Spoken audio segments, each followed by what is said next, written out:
আসসালামু আলাইকুম দর্শক, আশা করি সকলে ভালো আছেন। আপনাদের সাথে আছি আমি ডাক্তার আরাফাত হুসাইন। আপনারা দেখছেন মেডি ভয়েস। প্রিয় দর্শক, আপনারা জানেন চলতি বছর চিকিৎসা বিজ্ঞান ও শারীরতত্ত্বে নোবেল পুরস্কার পেয়েছেন ৩ জন বিজ্ঞানী, যথাক্রমে যুক্তরাষ্ট্রের মেরি ব্রুনকো, ফ্রেড রামসডেল এবং জাপানের সিমন সাকাগুচি। পেরিফেরাল ইমিউন টলারেন্স নিয়ে গবেষণার জন্য তাদেরকে এই পুরস্কারের জন্য মনোনীত করা হয়। এখন প্রশ্ন হচ্ছে, পেরিফেরাল ইমিউন টলারেন্স কি, এটি শরীরে কিভাবে কাজ করে, রোগ প্রতিরোধের ক্ষেত্রে এর ভূমিকাই বা কি? আজকে আমরা এই সম্পর্কে একটু কথা বলব। প্রতিদিন আমাদের শরীরে অসংখ্য জীবাণু আক্রমণের শিকার হয়। এই আক্রমণ থেকে আমাদেরকে রক্ষা করে শরীরের অতন্দ্র প্রহরী রোগ প্রতিরোধ তন্ত্র।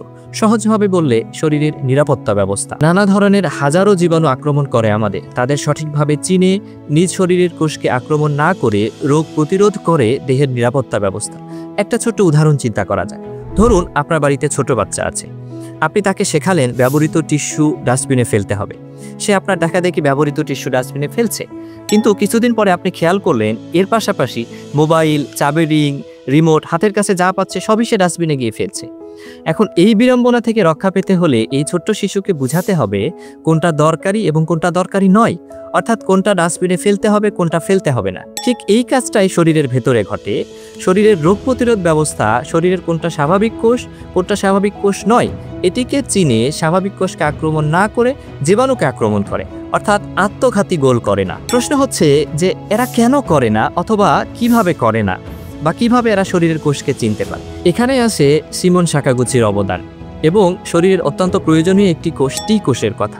টি কোষ হচ্ছে শরীরের শ্বেত রক্তকণিকা জাতীয় এক ধরনের কোষ। আমাদের দেহের নিরাপত্তা ব্যবস্থা যে কোনো দেশের সেনাবাহিনীর মতোই সদা নির্ভীক লড়াই করছে জীবাণুদের সাথে। ঠিক তেমনি টি কোষ আমাদের শরীরে সামগ্রিকভাবে লড়াই করছে জীবাণুর ভেতরে। কিন্তু এরা আমাদের দেহকোষ এবং প্যাথোজেন বা জীবাণুদের মধ্যে পার্থক্য করছে কিভাবে? প্রতিটি টি কোষে রয়েছে টি সেল রিসেপ্টর, বা বাংলায় বললে টি কোষ গ্রাহক নামে বিশেষ ধরনের প্রোটিন। এরা এক ধরনের সেন্সরের সাথে যুক্ত থাকে।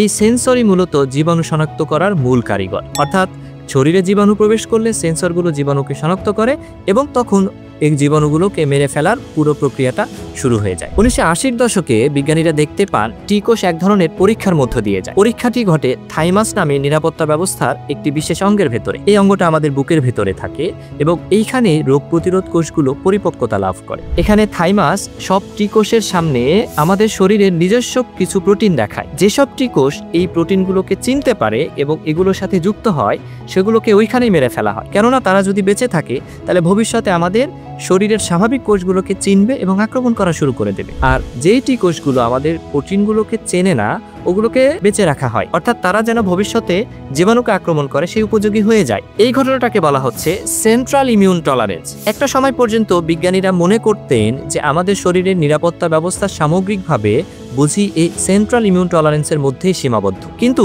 বিজ্ঞানী সিমন সাকাগুচি স্রোতের বিপরীতে গিয়ে প্রথম এই কথার বিরোধিতা করেন। তিনি গুরুত্বপূর্ণ একটি আবিষ্কার করেন এবং তিনি দেখান যে দেহের রোগ প্রতিরোধ ব্যবস্থা বা নিরাপত্তা ব্যবস্থা সেন্ট্রাল ইমিউন টলারেন্সের চেয়েও আরও বেশি জটিল। সাকাগুচির সহকর্মীরা নবজাত ইঁদুর নিয়ে একটি পরীক্ষা করেছিলেন। দেখা গেল নবজাত ইঁদুরের শরীর থেকে জন্মের 3 দিন পরে থাইমাস অঙ্গটি সরিয়ে ফেললে ইঁদুরগুলোর দেহের নিরাপত্তা ব্যবস্থা ভেঙে যাচ্ছে, ফলে তারা বিভিন্ন রোগে আক্রান্ত হচ্ছে এবং মারা যাচ্ছে। এই রোগগুলোকে অটোইমিউন রোগ বলা হয়। প্রশ্ন হচ্ছে, অটোইমিউন রোগ মানে কি? অটোইমিউন রোগ মানে দেহের নিরাপত্তা ব্যবস্থার প্রতিরক্ষীরা নিজেই নিজ দেহের কোষকে আক্রমণ করে, অর্থাৎ জীবাণুকে আক্রমণ করার বদলে তারা নিজের শরীরের কোষকে আক্রমণ করছে। এর ফলে যে রোগগুলো হচ্ছে সেগুলোকে আমরা বলছি অটোইমিউন রোগ। তো এর সমাধান কি রয়েছে? দেখা গেল পরে যদি সেই ইঁদুরগুলোর শরীরে অন্য কোনো সুস্থ ইঁদুরের পরিণত টি কোষ প্রবেশ করানো হয়, তবে তাদের নিরাপত্তা ব্যবস্থা আবার সক্রিয় হয়ে ওঠে এবং এই রোগগুলোকে প্রতিরোধ করতে পারে, অর্থাৎ ওই ইঁদুরগুলো বেঁচে যাচ্ছে। এই থেকে সাকাগুচি সিদ্ধান্তে আসে টি কোষেরই এমন কোনো বিশেষ দল আছে যারা সুবিবেচক নিরাপত্তা রক্ষীর মতো কাজ করে, অর্থাৎ কোনটি আমাদের শরীরের কোষ, কোনটি জীবাণু, এগুলোকে তারা শনাক্ত করতে পারে। প্রায় 1 দশক গবেষণার পরে 1995 সালে তিনি এই কোষগুলোকে শনাক্ত করেন এবং এগুলোর নাম দেওয়া হয় নিয়ন্ত্রক টি কোষ বা রেগুলেটরি টি সেল। সাকাগুচি দেখান এই নিয়ন্ত্রক টি কোষগুলোর পৃষ্ঠে CD4 এবং CD25 নামে দুইটা বিশেষ প্রোটিন থাকে। পরবর্তীতে এসে যুক্তরাষ্ট্রের মেরি ব্রুনকো এবং ফ্রেড রামসডেল স্কারফি নামে বিশেষ এক জাতের ইঁদুর নিয়ে গবেষণা করে। এই ইঁদুরগুলোর পুরুষ শাবকেরা এক ভয়ঙ্কর অটোইমিউন রোগে আক্রান্ত হয়ে মারা যাচ্ছিল। বিজ্ঞানীরা বুঝতে পারছিলেন যে এর কারণ ইঁদুরের এক্স ক্রোমোজোমে থাকা একটি ত্রুটিপূর্ণ জিন, কিন্তু এই ত্রুটিপূর্ণ জিন কোনটা এটা তখন আবিষ্কৃত হয়নি। ঠিক এই ঝুঁকিপূর্ণ কাজ, এই বিশাল কর্মযজ্ঞের দায়িত্ব ওই সময়ে দাঁড়িয়ে বিজ্ঞানী ব্রুনকো এবং রামসডেল ওনারা এই দায়িত্ব নেন।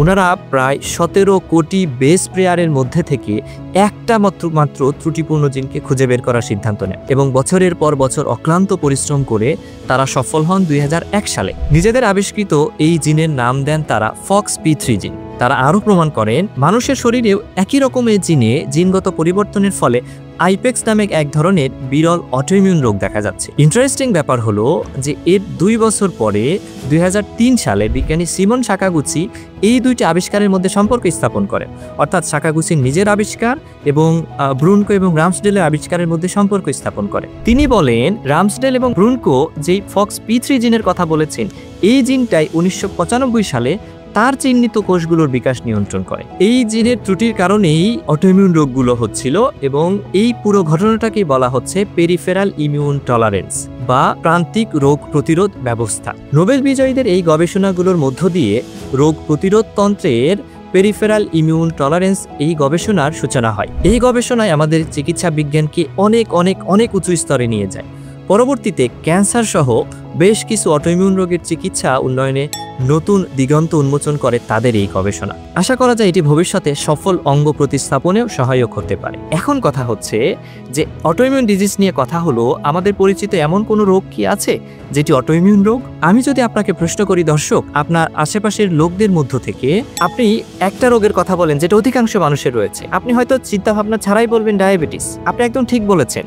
টাইপ 1 ডায়াবেটিস মেলাইটাস এটি হচ্ছে এক ধরনের অটোইমিউন রোগ। এছাড়াও বাত রোগ আমরা যেটাকে বলি, অর্থাৎ রিউমাটয়েড আর্থ্রাইটিস অথবা থাইরয়েডের কিছু রোগ যেমন হাশিমোটো থাইরয়েডিটিস অথবা গ্রেভস ডিজিজ, এই সবগুলোই কিন্তু অটোইমিউন রোগ। অর্থাৎ এই সমস্ত ক্ষেত্রে রোগ প্রতিরোধ ব্যবস্থা আমাদের শরীরের কোষগুলোকে চিনতে পারে না চিনে তারা শরীরের কোষকে আক্রমণ করে। ঠিক এইখানে আসে নোবেল বিজয়ী বিজ্ঞানীদের অবদান। বিজ্ঞানী মেরি ব্রুনকো, ফ্রেড রামসডেল এবং জাপানের সিমন সাকাগুচির এই আবিষ্কার আমাদের চিকিৎসা বিজ্ঞানকে নিয়ে গেছে অনন্য উচ্চতায়। অসংখ্য মানুষ তাদের এই আবিষ্কার দ্বারা উপকৃত হচ্ছে, রোগ থেকে মুক্তি পাচ্ছে। বিজ্ঞানী মেরি ব্রুনকো, ফ্রেড রামসডেল এবং জাপানের সিমন সাকাগুচির আবিষ্কার আমাদেরকে এই রোগগুলোর সাথে ফাইট করা সহজ করেছে। অনেক বেশি শুভকামনা তাদের জন্য। এবং দর্শক, আপনাদের জন্য শুভকামনা থাকলো। আপনারা সকলে ভালো থাকবেন, সুস্থ থাকবেন এবং অবশ্যই মেডি ভয়েসের সাথেই থাকবেন।